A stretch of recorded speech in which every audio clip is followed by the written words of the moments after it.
Hola, soy Catalina. Cuando mi padre murió, no pedí mucho, solo 3 días para enterrarlo con dignidad. Pero mi cuñada, que además era mi jefa, me miró directamente a los ojos y me dijo: elige, trabajo o familia. Ese fue el instante en el que comprendí que en realidad no pertenecía a ninguno de los dos mundos, ni al laboral ni al familiar. Lo que nadie sabía entonces era que yo me llevaba conmigo algo que ellos jamás valoraron, algo que ascendía a 39 millones de euros. Y cuando finalmente se dieron cuenta de lo que habían perdido, ya era demasiado tarde. Antes de empezar de lleno con mi historia, dime tú, ¿alguna vez te han obligado a elegir entre tu empleo y tu familia? ¿Qué habrías hecho tú en mis zapatos? Conduje directamente desde el hospicio. El olor a desinfectante todavía se aferraba a mi abrigo. Llevaba en la mano un sobre blanco sellado. Dentro estaba la oración fúnebre que había escrito a las 3 de la madrugada, mientras el aire de mi padre se deshacía entrecortado tras una mascarilla de oxígeno. Esas palabras me parecían demasiado frágiles para mandarlas por correo, demasiado íntimas para imprimir una copia más. Así que cargaba con aquel único ejemplar como si fuera una reliquia. Entré en la sede de Wilder Tecnología, el emporio que mi padre había ayudado a levantar desde cero. En el centro de la planta, acristalada por todos lados, se encontraba la sala de reuniones. Dentro estaba Vera, mi cuñada, mi jefa, y en los últimos años, la autoproclamada guardiana del legado familiar. A su lado, 2 ejecutivos junior con los portátiles abiertos, la mirada atenta y servicial. Ella me vio a través del cristal, pero me hizo esperar, levantando un solo dedo perfectamente cuidado, sin pedir disculpas, sin prisa. Yo permanecí allí de pie, apretando el sobre hasta que la palma me sudó, hasta que por fin me hizo un gesto para entrar. No se levantó. Ni siquiera cerró la presentación de márgenes y proyecciones de ingresos. Estamos contra un plazo límite. «Catalina, hazlo breve», dijo, fría, como si mis palabras fueran un estorbo. Me senté, tragándome el sabor metálico de la falta de sueño. «Papá murió al amanecer. Necesito 3 días para organizar el entierro y arreglar lo esencial con mamá», dije, controlando el temblor en mi voz. Vera golpeó la pantalla con su puntero, donde una gráfica mostraba una flecha verde en ascenso. «O estás comprometida con esta adquisición, o no lo estás. La familia puede esperar. El mercado, no». La manera en que pronunció familia, como si fuese un hobby de domingo, me arrancó el aire de los pulmones. Coloqué el sobre encima de la mesa, esperando que el peso de aquellas páginas le recordara que papá también había sido su mentor, su maestro. Ella bajó los ojos, lo tocó con la uña y lo empujó fuera del borde de la mesa hasta que cayó en la alfombra. «Entonces, ya has hecho tu elección», añadió, sin un atisbo de emoción. Sentí un calor amargo detrás de los ojos, pero no iba a concederle mis lágrimas. Me agaché, recogí el sobre, lo limpié como si hubiera polvo invisible. Uno de los ejecutivos me dedicó una sonrisa torpe, fugaz, y luego bajó la mirada. La lealtad tiene jerarquías, comprendí. Salí de la sala sin responder, con mi reflejo multiplicado en aquellas paredes de cristal. Llevaba el duelo conmigo, pero también algo más duro, más filoso. Una rabia que aún no tenía nombre. El funeral se celebró 2 días después, en una capilla modesta al otro lado del río, en Toledo. Los bancos estaban casi vacíos. Nadie de la empresa asistió. Ni siquiera mi hermano, Diego. Demasiado ocupado cerrando el trato de Vera como para cargar los pañuelos de mamá. Pronuncié la oración fúnebre con voz firme, hasta el último verso. Me enseñó que el silencio puede ser generoso, pero nunca debe convertirse en permiso. Ahí, mi garganta se quebró. Mientras recogía flores marchitas después del oficio, escuché la voz de la esposa de un consejero cerca del vestíbulo. «Vera dice que Catalina dejará pronto la empresa». «Quizás sea lo mejor», comentó, como quien discute sobre el color de las cortinas. El dolor se me endureció dentro hasta transformarse en otra cosa más fría, más densa. Ellos ya estaban pasando página.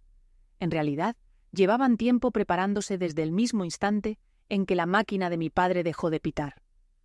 Para ellos yo era la hija menor, la emocional, un estorbo en la agenda de los negocios. Esa noche me senté en la mesa de la cocina de mi casa de infancia. Mamá ya dormía arriba, agotada, su respiración profunda llenando el silencio. El sobre estaba frente a mí, con los bordes arrugados por el desprecio de Vera. El móvil vibró con un número desconocido. Estuve a punto de ignorarlo. Otro florista, algún primo lejano, pero contesté. Al otro lado, la voz cascada de un hombre mayor me heló. «Catalina, soy Walter Finch, el antiguo abogado de tu padre. Siento mucho tu pérdida». «Gracias, señor Finch», susurré. «Él dejó algo para ti. Una disposición en el fideicomiso original de los fundadores. Me pidió que lo compartiera contigo en privado, lejos del consejo». Escuché papeles moverse al otro lado de la línea. «¿Tu padre no les dejó todo a ellos?» Mi corazón golpeó con fuerza. «¿Qué es? ¿Un juego de llaves y una cláusula que nunca se molestaron en leer? Ven a verme lo antes posible». Colgué despacio, con la mano todavía sobre el sobre blanco. Papá no había dejado de creer en mí, aunque la empresa que yo misma había ayudado a levantar me tratara como una sombra. Presioné el papel contra el pecho, sintiendo su peso frágil sobre la herida de la ausencia. Y por primera vez desde el hospicio, lloré. No por la pérdida, sino por una chispa inesperada de esperanza. Una chispa que creía muerta. La mañana después del entierro amaneció gris sobre Castilla-La Mancha. Mamá aún dormía cuando arranqué el coche del garaje. El anillo de llaves que Walter me había enviado descansaba en el asiento del copiloto. Conduje hacia el este, atravesando polígonos industriales medio desiertos, repitiendo en mi mente las palabras del abogado. No aparece en ningún registro de la compañía. Solo quería que tú lo vieras. El almacén estaba escondido detrás de una nave abandonada. Di mi nombre al portero. Me entregó una carpeta y me indicó un pasillo que olía a cartón húmedo. La llave abrió el unidad 17. Las luces parpadearon, revelando estanterías metálicas, 2 archivadores y un maletín IBM con una etiqueta casi despegada. Acuerdo de Fundadores, 1996. Coloqué el maletín sobre una mesa plegable, con los dedos temblando menos por tristeza que por pura curiosidad. Dentro había carpetas manila, la letra ordenada de papá y un anexo fechado 5 años atrás, pocos meses después de su segundo ictus, cuando todos asumían que ya no se interesaba por estatutos ni consejos. Un párrafo resaltado en amarillo me dejó sin aliento. Si un accionista mayoritario niega un permiso razonable de duelo a cualquier fundador o descendiente directo, los privilegios de voto pasarán al fundador minoritario hasta revisión ética. Lo leí 2 veces, sintiendo cómo aquellas palabras me pesaban sobre el pecho. Papá no había confiado en la ambición de Vera. Había dejado un salvavidas escondido, reservado para la sangre y la fe. La segunda carpeta tenía un sello reciente, ejecutado. Había actualizado la cláusula durante su última estancia en el hospital. La letra temblorosa, sí, pero legalmente válida. Pude imaginarlo, convenciendo a un notario al lado de las máquinas, decidido a que su hija menor no fuese borrada de la historia. Cuando cerré el candado y salí, la luz del sol se colaba en el pasillo. Ya no sentía solo duelo, sentía un propósito. Al mediodía ya estaba en Madrid, frente a Gerardo Bárcenas, el abogado senior que en su día había defendido patentes de mi padre. Revisó la cláusula en silencio, con los labios fruncidos. «Si esto se sostiene, puedes congelar al Consejo con una sola notificación», dijo al fin. «Van a luchar, pero el texto es sólido. Firmé la carta de compromiso, sin fanfarrias, solo el trazo azul de una pluma». Gerardo presentó la moción en el registro mercantil, mientras yo observaba la barra de progreso en la pantalla. No hubo euforia, solo alivio, como colocar un hueso en su sitio tras años fuera de lugar. Al volver por la autopista, el tráfico apenas avanzaba. En un semáforo, escribí un correo de una sola línea, sin asunto. En virtud de la cláusula 8.2 del Acuerdo de Fundadores, quedan suspendidas todas las acciones ejecutivas pendientes hasta nueva revisión. Sin saludo, sin firma. Pulsé enviar justo cuando la luz se puso en verde. De regreso en casa, la luz dorada del atardecer entraba por las ventanas de la cocina. Mamá ya dormía, agotada. Saqué el viejo diario de cuero de papá y me senté en su escritorio de madera. En una página arrugada por el uso, él había escrito: «Te ven pequeña porque nunca gritaste. Recuerda, la elección silenciosa suele ser el poder más fuerte». Cerré el cuaderno, apoyando la mano sobre la tapa como si fuera su hombro. La casa crujió a mi alrededor, los grillos zumbaban afuera, y por primera vez en semanas no me sentí rota. Me sentí preparada.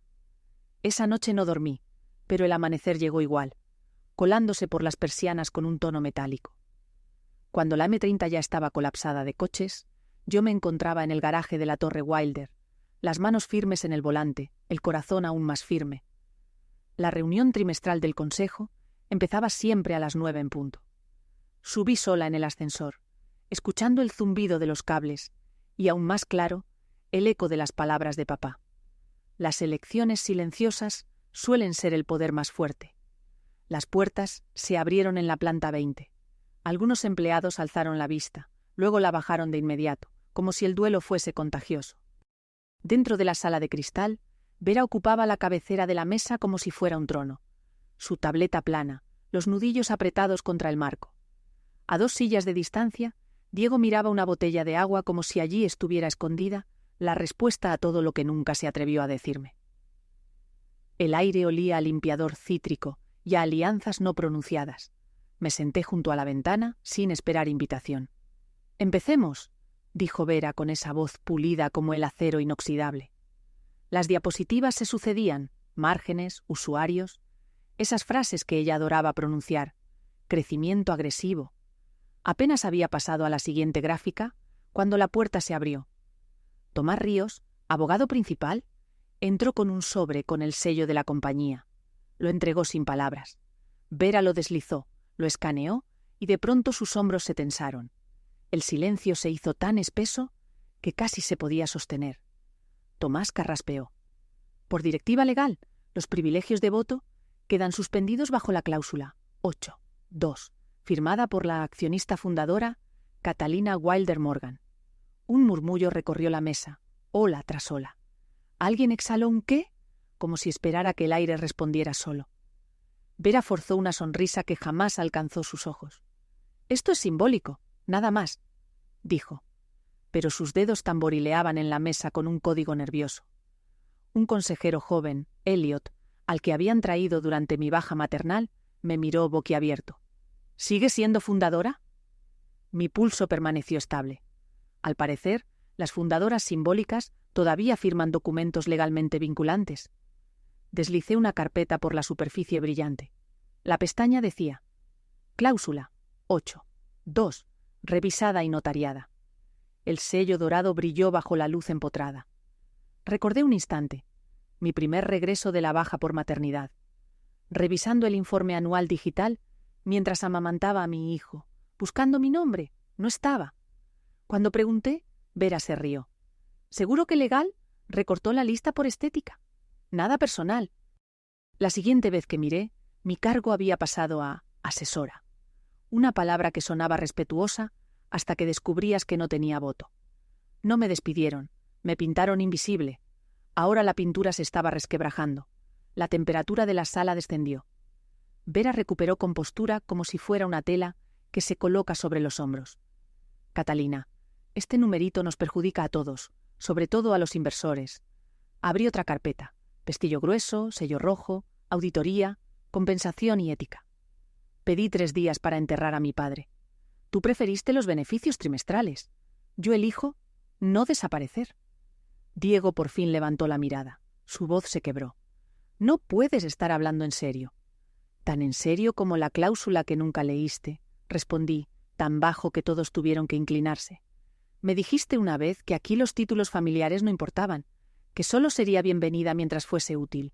Hoy te recuerdo que soy útil y soy propietaria. Elliot tomaba notas frenéticas.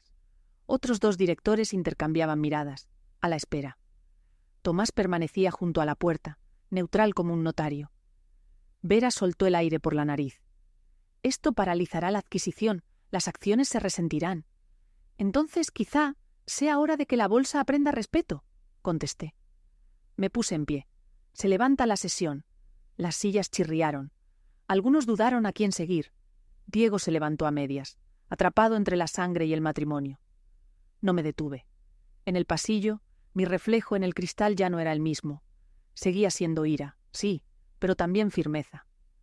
La primera fisura en el muro de Vera estaba abierta, y no pensaba detenerme allí. 2 plantas más abajo, una puerta de mantenimiento entreabierta, dejaba escapar un resplandor. Dentro, Johanna Tran aguardaba con las zapatillas golpeando el suelo de hormigón y el móvil pegado a la oreja. Al verme, colgó enseguida. «La sala de conferencias C está libre, 20 minutos», susurró. He camuflado la reserva como inspección de climatización. La seguí por un pasillo que olía a café rancio y tóner. Dentro, Johanna abrió su portátil. En la pantalla, columnas de números con el encabezado. Asignaciones opacas 2016-2022. ¿Has conseguido todo eso sin que salten alarmas? Pregunté. Encogió los hombros. El token de administrador de tu padre nunca lo dieron de baja. Ocultaron la cuenta bajo un archivo de arrendamiento de equipos. Principiantes. Me incliné, midiendo la respiración. Enséñame lo peor. Resaltó 3 líneas. Primero, un fondo de viajes de asesoría, que reembolsaba billetes en primera a Florencia, Saint-Bar y Vaqueira. Total, 2,6 millones.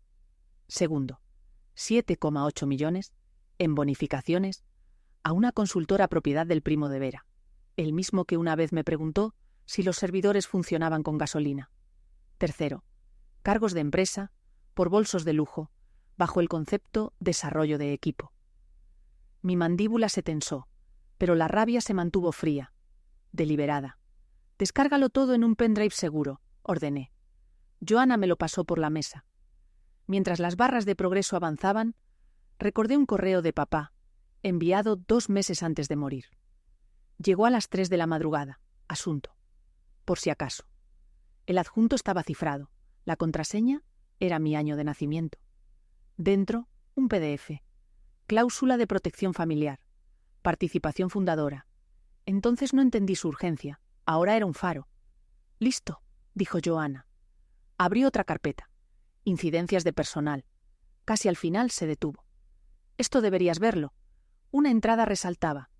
«Permiso de duelo denegado». Motivo: insubordinación. Leí la frase 3 veces. Cada repetición me drenaba un poco más de calor.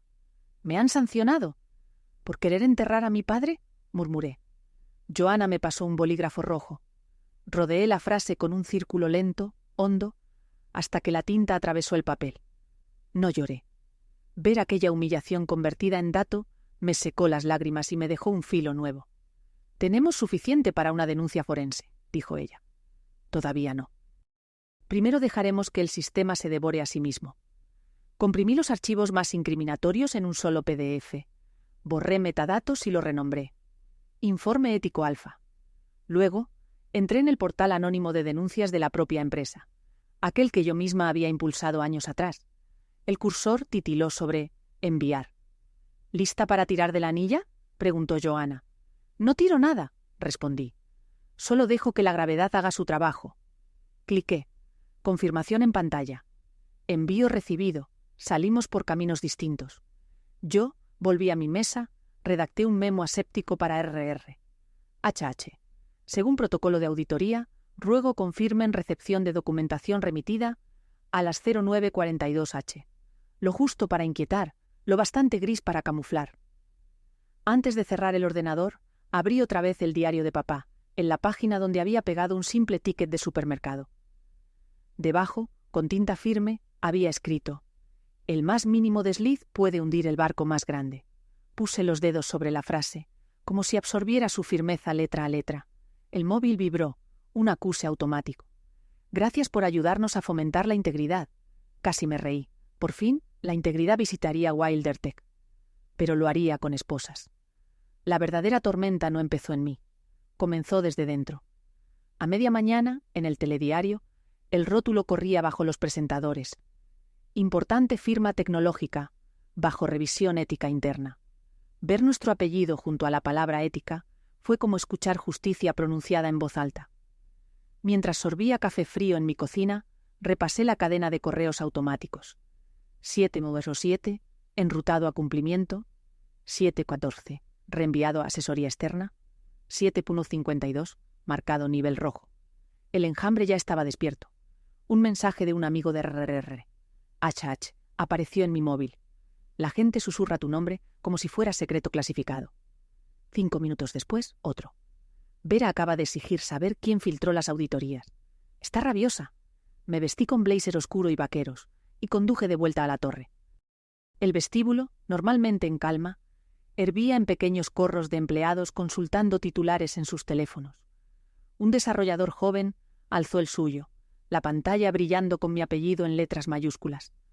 Al ver que lo miraba, se enderezó torpemente. Le devolví un leve gesto y seguí andando. El ascensor abrió en la planta 20 y me recibió un zumbido de voces tensas. Detrás de la pared de cristal de la sala, escuché frases entrecortadas. Flujos de capital no autorizados. Los periodistas llaman en 1 hora.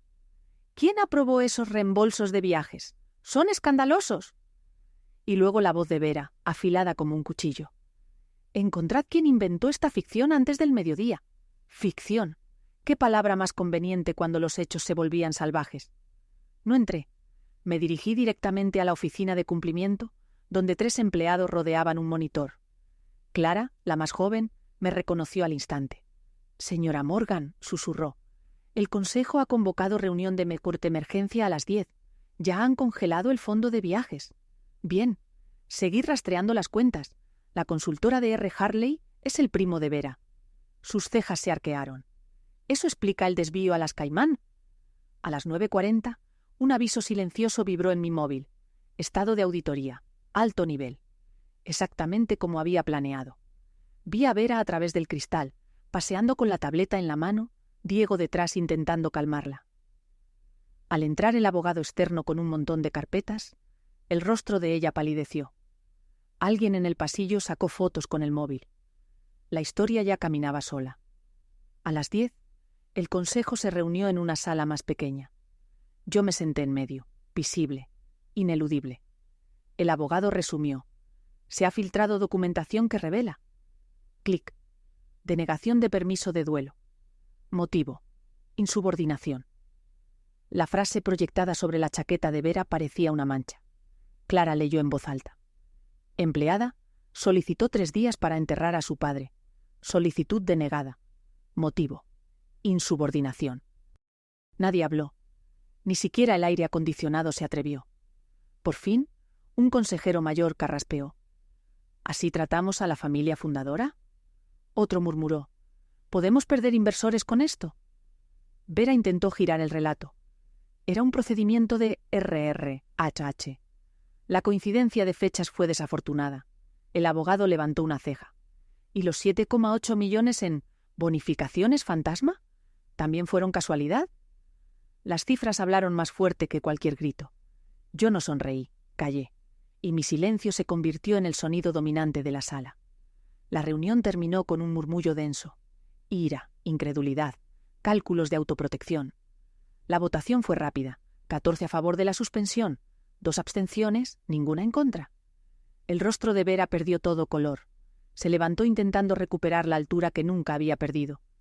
«Permanece sentada», dije serena pero firme. «Seguridad te acompañará a recoger tus pertenencias».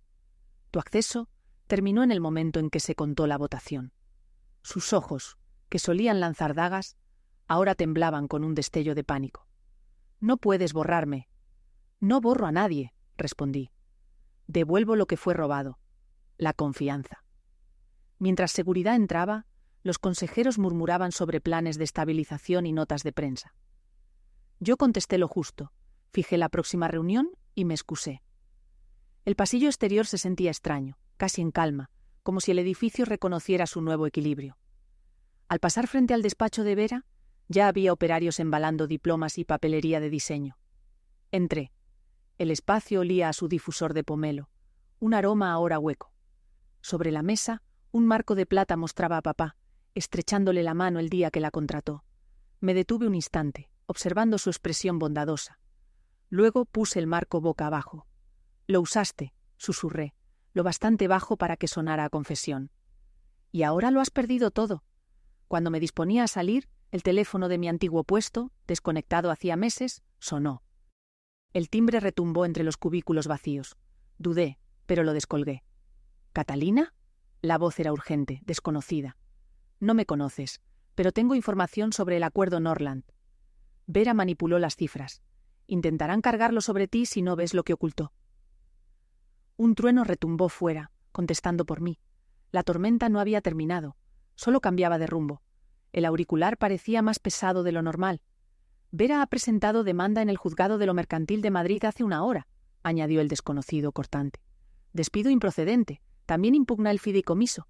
Afirma que tu padre fue coaccionado. Gracias por el aviso, respondí, anotando el número para verificarlo después. Cuando empezó a ofrecer sus servicios, colgué. Que rondaran los oportunistas. Yo ya tenía abogados que conocían cada esqueleto del armario familiar. Al mediodía, las alertas en prensa reventaban como palomitas.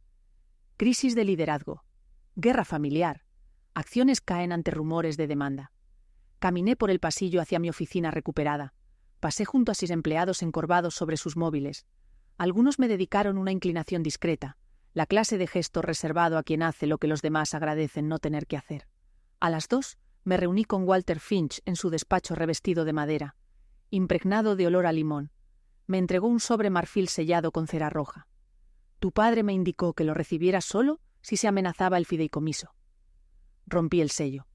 Dentro, la caligrafía firme de papá llenaba media página.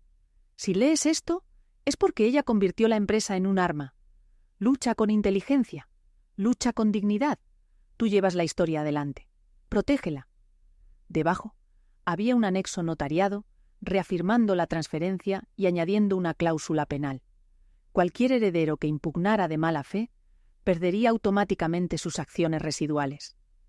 Vera estaba a punto de demandarse fuera de la fortuna familiar. Una satisfacción fría me estabilizó el pulso. Contraatacamos mañana, le dije a Walter. Incumplimiento de deber fiduciario, acoso laboral, más la cláusula penal. Aquella tarde, mi equipo de comunicación envió una carta abierta a todos los correos internos. Nunca busqué pelear, pero el duelo no es un activo a explotar. Defenderé nuestro legado, y a quienes lo construyen, contra quienes cambian respeto por beneficio. En minutos, el chat corporativo estalló. Emoticonos de pulgares arriba, respuestas sinceras. Incluso alguien escribió. Ya era hora de que alguien lo dijera. El mensaje se filtró fuera. CNBC lo etiquetó como liderazgo transparente. Yo dejé que rodara. Durante la preparación legal, surgió otra bomba. Joana, incansable, me envió hojas de cálculo mostrando un honorario de gestión de 2,4 millones, transferido a un hermano de Vera y a su antigua compañera de piso. El contrato era tan chapucero que aún figuraba la asistente de Vera como testigo. Convocamos al Consejo de Urgencia un viernes. El cansancio se reflejaba en todos los rostros. Sin rodeos, proyecté los pagos. Hubo jadeos al leer las cifras. Votemos, dijo Halverson. Resultado, remisión a Fiscalía, unánime. Como si lo hubiéramos ensayado, un funcionario entró con un sobre grueso. —¿Señora Wilder Morgan? —preguntó.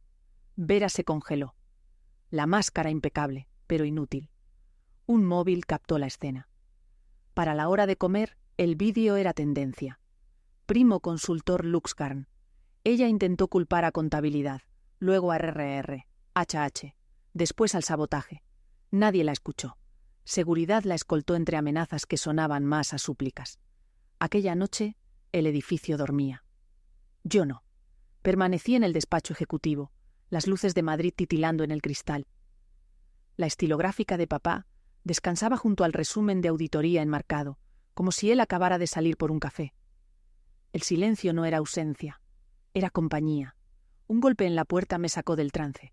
Mamá estaba allí, el impermeable goteando, el pelo plateado por la lluvia. Traía una caja de cedro que nunca había visto. «Tenemos que hablar de tu padre», dijo suavemente. «Y de algo que nunca te contó». Colocó la caja en la mesa, bajó la lámpara, abrió la tapa. Dentro, cintas de casete con la letra de papá, fotos instantáneas del primer almacén de la empresa y cuadernos que yo recordaba vagamente del instituto. Grabó todo, susurró mamá. Reuniones, llamadas, para la posteridad. Pero estos, tocó los cuadernos, son sus pensamientos cuando el consejo quiso apartarte. Vera presionó más. Tragué saliva al leer un apunte. Casi me convencen de que la empresa necesitaba un Wilder menos. Escuché a Cata consolar a una becaria a la 1 de la mañana. Ella es el alma de este lugar. Decisión revertida. Mamá sacó una cinta fechada en mayo. Aquella noche me preguntó si eras feliz. Le dije que habías ayudado a un ingeniero joven a depurar código. Supo entonces dónde residía la lealtad. Exhalé, sintiendo cómo se aflojaba un nudo que no sabía que llevaba dentro. Lo llevó solo, pero ya no más. Mamá me entregó un sobre sellado del juzgado. La audiencia final se celebraría en 2 días. Tu padre añadió otra cláusula. En el tribunal, la jueza leyó en voz alta. Si mi hija algún día decide dejar la compañía, conservará un único activo. El solar de 5 hectáreas donde se levantó el primer almacén. Valor actual. Más de 12 millones. Ese texto me retaba a definir el valor en mis propios términos. Conduje hasta el terreno. El sol de la mañana brillaba sobre las chapas oxidadas. Caminé el perímetro. Las botas crujían sobre la grava. En vez de rabia, me invadió calma. Por la tarde, llamé a un arquitecto paisajista. No quiero otro campus tecnológico. Quiero un parque. Un espacio abierto para quienes nunca tuvieron donde respirar. El ayuntamiento aprobó encantado. Meses después, senderos de magnolias, bancos en curva bajo la sombra y un muro de piedra con una placa de bronce. Para los constructores, los olvidados, los de corazón bondadoso, en memoria de James Wilder y de la hija que finalmente fue vista. Las televisiones, mientras informaban de la imputación de Vera, grabaron la inauguración del jardín como contraste. Ella fue acusada de fraude, conspiración y quedó inhabilitada de por vida para cargos corporativos. Me escribió 2 correos, uno justificando, otro suplicando. Ambos los archivé sin abrir. A veces, el silencio es la respuesta más limpia. Un sábado de octubre, llevé a mi hijo Eneko, de 8 años, al cementerio. El viento arrastraba hojas secas. Él llevaba una caja de zapatos con una maqueta pintada del nuevo jardín. La colocó junto a la lápida de granito. Al abuelo le habría gustado, dijo, sacudiéndose la tierra de las rodillas. Pasé la mano por el nombre grabado, la piedra fría bajo mis dedos. «Le gusta», respondí, mirando hacia el horizonte donde el roble más alto del parque coronaba el cielo. Y creo que, al fin, encontró paz. Eneko me agarró la mano. Nos quedamos en silencio mientras las nubes se movían despacio. La vida siguió. Juntas de accionistas, lanzamientos de producto, reuniones de Lampa. Pero el peso que había cargado durante años ya no estaba. En su lugar, algo más ligero, más firme. Comprendí que lo más valioso que había recuperado no eran las acciones, ni siquiera el jardín. Era la certeza tranquila de mi propio valor. A veces, quienes más te gritan que no vales es porque temen tu poder silencioso. Y a veces, la victoria más grande no es la fortuna que rescatas, sino el yo que te niegas a perder.